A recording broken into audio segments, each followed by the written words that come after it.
Mr. Speaker, not only did the finance minister mislead Canadians about putting his investments in a blind trust, today the Globe and Mail is reporting that the minister's so-called ethical screen is being enforced by his political staff, not Finance Canada officials.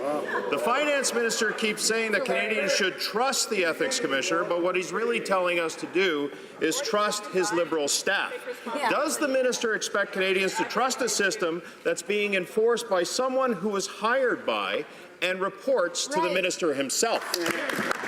Honourable Minister of Finance.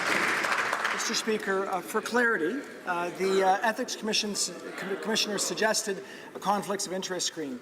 The way that screen is administered, which is consistent with the previous government's approach, is that the Department of Finance identifies the issues that should be put forward as conflicts of interest, and then that is administered through my Chief of Staff. Entirely consistent with approaches in the past.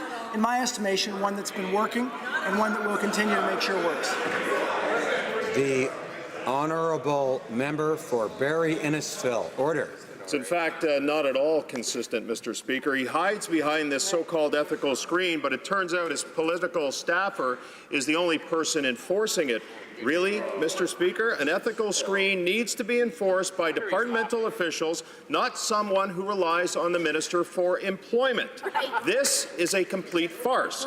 We now know that for 2 years, the only person policing the minister's ethics is his senior political staffer. When will the finance minister disclose what else he's hiding in the web of numbered companies to finally ensure that no more conflicts of interest exist? The Honourable Minister of Finance.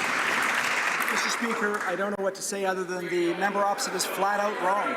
The situation that we've been using has been an appropriate conflict of interest screen as recommended by the Ethics Commissioner.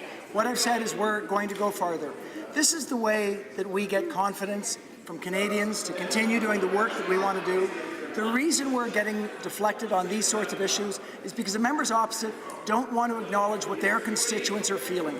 And that's confidence in our economy, confidence that their children and grandchildren are going to be better off. Because the things that we're doing, Mr. Speaker, they're making a real difference for Canadians.